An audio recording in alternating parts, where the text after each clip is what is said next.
Shouts out to everybody that was a part of my 3-day draft event or whatnot. I appreciate all the support, but now that the draft is over, it's time to have a conversation about these players. And what I wanted to do was I just kind of wanted to illustrate how I think they fit in our depth chart, some of the guys that they're going to be battling with in camp.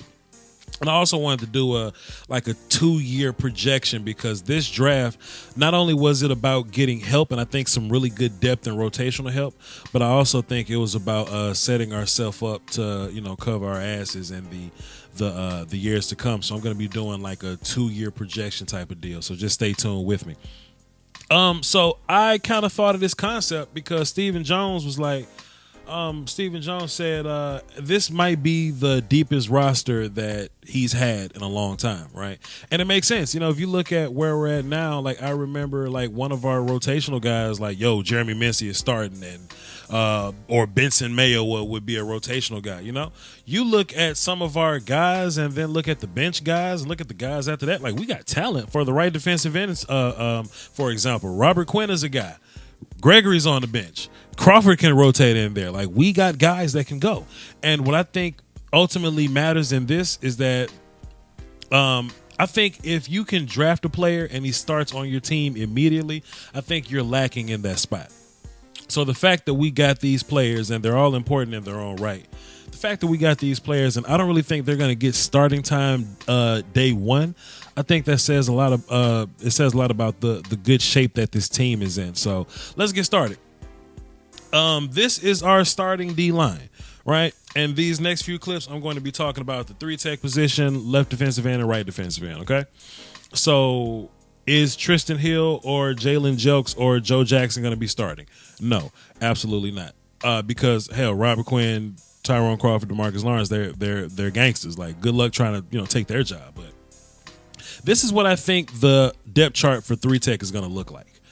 Tyrone Crawford is up top, and we have good defensive end help now, so we don't need Tyrone Crawford to play there. Now, if we needed him there, sure, but we don't need him there. Malik Collins is going to be the second guy purely off of seniority. He's been here.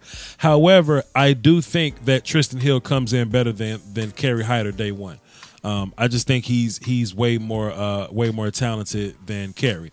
Now, what can happen if Malik Collins go ouch and for some reason Tyrone Crawford got to go to one of those end spots, then you can see a situation where Tristan Hill could be starting like 3 or 4 games year one. You just never know how this is going to go. And in terms of a 2-year projection, Tyrone Crawford may not be here. We may be saving $8 million with him. Who knows? I would like to keep him, but maybe the price tag is a bit too high for him. Malik Collins, I don't think he gets paid. Kerry Hyder is still going to be behind Tristan, so I definitely think Tristan could be a starting 3-tech for you next year. Let's take a look at our left defensive ends.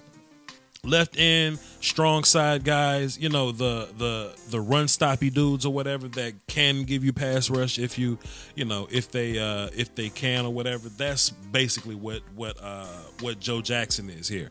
I don't expect him to be like our super pass rushy guy. So DeMarcus Lawrence is going to be here for a while. Good.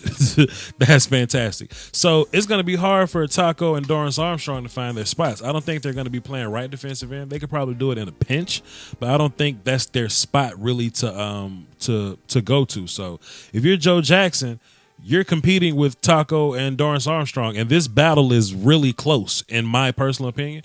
Taco hasn't really proven yet that he's going to be a guy that's going to hang around, but it's his 3rd year, and I fully believe in development, and I think it takes a little longer for these ends to really come on. So I expect Taco to have a better year this year. Dorrance Armstrong was impressive in camp, and he did pretty okay with the limited snaps that he had last year. So Joe Jackson really got a battle in front of him, but he's a 5th round pick, which you want him to do. And in terms of next year, all these guys gonna still be here. So Joe Jackson may be like a practice squad guy for you, maybe, possibly. I don't know. We'll have to cross that road when we get there. But let's take a look at our right defensive end, our pass rushers now. This is what makes right end so important because, for one, Robert Quinn may not be here next year. 2, Tyrone Crawford may not be here next year. We don't know if Randy's gonna even play or not. So Jalen Jelks, as far as next year, hey, you may have a job next year to kind of develop and fight for. Now, year one, is this going to be a job for Jalen Jelks? No, because year one, we straight. We good. Year one, Robert Quinn, Randy Gregory, when if he comes back. And if anything goes wrong, I mean, Tyrone Crawford could just fill in right there. So, year one, absolutely not for the 7th round pick. But to be fair, Jalen Jones could get cut this year. But I think the Cowboys are going to look at some of his traits, and I think they're going to find some value in that and try to coach him up. Jalen Jones being a tall, long guy, like 6'6", like an 83-inch wingspan or something like that. Combine nerds, help me out. Give me his measurables. And him being a quick, twitchy guy, I think with a little bit of coaching, he could be something better for you. But right defensive end, we straight. But Jalen Jelks, it was a pretty good flyer to just try and take a shot on. But that's your D line. That's your D line. So as of now, this is your starting offensive line. Connor Williams ate his peanut butter sandwich and his baked potatoes and steaks, and he got in the weight room and he got bigger. Right, this is a picture from last year or whatever. But Connor Williams did in fact get bigger, and this is what our starting O line looks like right now. If it was up to Voch, I'll switch the two obvious switchy guys, but this is what we have. Is Connor McGovern going to be a starter? Nope.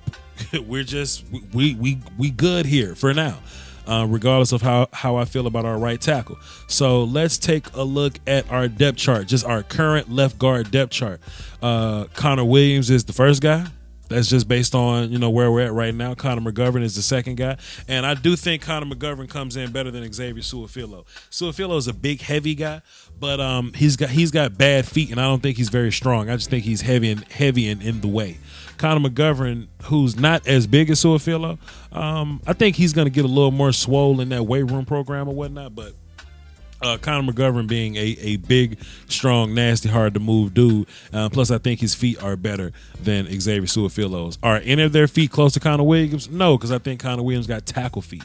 But Connor McGovern is probably going to be your swing guard in this situation. Now, next year, projection, Xavier Su'a-Filo might not even be here. You know what I'm saying? Su'a-Filo might not even be here, and this is the offensive line that keeps me up at night. I have wet dreams thinking about this offensive line, but it's all good. Connor McGovern going into his second year, a third year. Connor Williams and the gangsters that we have. Hopefully Travis is healthy.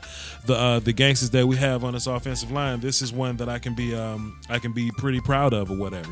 Plus Connor McGovern has some center reps under his college belt his sophomore year in 2017. So if anything were to happen to Big Trav, then I guess I'll cry one tear for putting Su'a-Filo back at left guard, and we'll just put Connor McGovern back at center. I'm gonna mess up and call him Connor McGregor a lot on accident this year, but let's get into the next bit.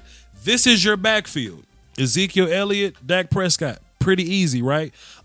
Is Mike Weber or Tony Pollard gonna be starting? Nope.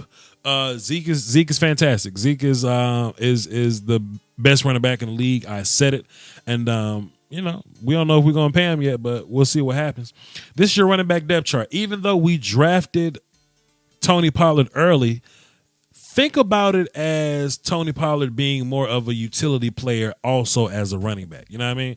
I think when it comes time to, Zeke comes off and gets a break or whatever, I think that's when you put in Mike Weber. I think Mike Weber is going to be the second running back, but I think there are going to be scenarios to where Tony Pollard can be on the field with Zeke at the same time in some of these formations. I anticipate Tony Pollard getting way more snaps than Mike Weber. So in terms of getting Zeke a break, Mike Weber may get like he might get a series, like seven carries, 8 carries maybe. Tony Pollard may get like 4 carries, 3 catches, a couple punt returns. You know what I mean? Like that's different. That's a different kind of value. These guys are different. So even though Tony got drafted earlier, I think he's going to do more for you. But I do think Mike Weber is your second running back. That's just my theory. I could be wrong, but who knows? Not to say that Tony Pollard can't run the football. He can, but these are your starting wide receivers. You know what I mean? This just kind of the look. Number 1 is just tight end number 1. We don't know if it's going to be Blake or Jason Witten just yet, but let's just imagine this is our 11 personnel look. 1 tight end, 1 running back. Gallup, Hearns, and Cooper are going to be our receivers. At some point, we could put Tavon somewhere. We could put Hearns on the outside. Put Coop at slot receiver. That can be fantastic. Or we can take out Randall Cobb. Let him get a breath and put Tony Pollard at slot receiver. That'll be fantastic for us. Or we could just keep finessing it and run like this, like a 10 personnel look or something like that, or just go empty and just have these 4 receivers out on the field with Tony Pollard and Randall Cobb playing your slots. And Tony Pollard can play at X or Z if you want him to. It's just he has that kind of utility where he can line up in any of these spots and give you solid production, some good minutes there. It can even be in a situation like this, like I was saying earlier. It could be in a situation where Tony Pollard and Zeke can be on the field at the same damn time, to where Tony would run like a deeper route and Zeke could be like a safety valve type of deal. Or we can hand the ball to Tony Pollard and let Zeke run block because Zeke is a fantastic run blocker. Or we can hand the ball to Zeke and let Tony Pollard run block because we know from his Memphis film that he's also a fantastic run blocker. We could do some triple option stuff. It's a lot of things we can do with Tony Pollard, and he's a guy that Kellen Moore banged on the table for. That means Kellen Moore has a plan for him. And if Kellen Moore has a plan for a guy like Tony Pollard, then I think I think we can expect some creativity in in our offense and how Kellen is going to run it or whatnot. And in terms of like other ways that Tony Pollard can help you, he can also help you in your kicking game. So kick return, punt return guy, him and Tavon are gonna be sharing snaps. In terms of a 2-year projection, much of the same thing. Not too much is gonna change. I mean, depends on what happens with Randall Cobb. He's a 1-year guy, but if we don't bring Tavon back in the future, then Tony Pollard is going to be, he'll probably be a slot guy for you unless we draft another slot guy by then. Or Tony Pollard can be like a full-time kick return guy if Tavon Austin is not here for you. But that's just some of my thoughts, man. Some of my thoughts. Let's talk about some of our defensive backs. And I messed this up a little bit. Hell yeah. Okay, look, let me borrow your imagination because I messed this up, but who cares? It's been a long day. That's Byron Jones. This is Chido Awuzie. I don't know the difference between Anthony Brown and Xavier Woods. I don't know how they look. I really ain't got an idea of their numbers because they're so similar. But this is supposed to be your nickel corner. Let's just say this is Anthony Brown, and that's Xavier Woods and Jeff Heath. Okay, forget I made this mistake. I'm not redoing the video. No edits. One take Voch. So is your new corner Michael Jackson or your new safety Donovan Wilson? My fault. Donovan Wilson. Are they going to be starters? Nope. I think it's hard for a safety to come in and take Jeff Heath's spot. To take Jeff Heath's spot as a safety, as a strong safety, you got to be able to cover tight ends and play one high. And I think Jeff Heath has the ability to do that, and not a lot of strong safeties can. This is the outside cornerback projection for you. Okay, as of now. Byron Jones is up top. And if anything happens to Byron Jones or Cheeto, then Jordan Lewis can play both sides for you. I think that's fantastic of him. Just having that level of like depth and security there. But if anything happens again, then Michael Jackson is going to run in and rescue the cornerback situation. Now next year, Jordan Lewis will still be under contract. So if there's ever a situation where Byron Jones can't be here, like if we just didn't sign him back or whatever, we just didn't have the funds to get Byron back up in here, then Jordan Lewis and Michael Jackson will have to have a battle for the outside guy. And I don't think Anthony Brown's going to be here. So you may have a situation where Michael Jackson could be the outside guy and Jordan Lewis will go to slot because Anthony Brown could leave with Byron Jones. We have no idea, but that's just an idea that you got to consider. And our new safety, Donovan Wilson or whatnot. I keep crapping out on his name. Pardon me. Our new safety, Donovan Wilson, and he's going to be our third strong safety guy. I don't think George Iloka starts over Jeff Heath. I mean, George is tall. George can tackle, sure, but can he cover? Can he play one high? Can he switch between deep safety and box safety like Jeff Heath and Xavier Woods can? Nope, I don't think so. So I still think Jeff Heath gets the nod over George Iloka, and both guys get the nod over Wilson, over Donovan Wilson. Now next year, George Iloka may not be here. Hell, Jeff Heath may not be here. So it's a whole nother conversation. You see, the one guy that's not listed here is Kayvon Frazier. So the first big fight for Wilson is to beat out Kayvon Frazier. Get on one of these kicking game squads, man. Kick off, kick return. One of those squads. Go be a gunner or something. That's your first job, to beat out Kayvon Frazier. Then go beat George Iloka. And if you've climbed the boss battle ladder that far, then you can see what you'll do with Jeff Heath. But I'm a fan of Jeff Heath. Oh, that's the last one. That's it. All right, cool. So. That's all your rookies, man, and that's how they fit in these systems. I keep crapping out on Donovan Wilson's name. I apologize, but it is what it is. It is what it is there.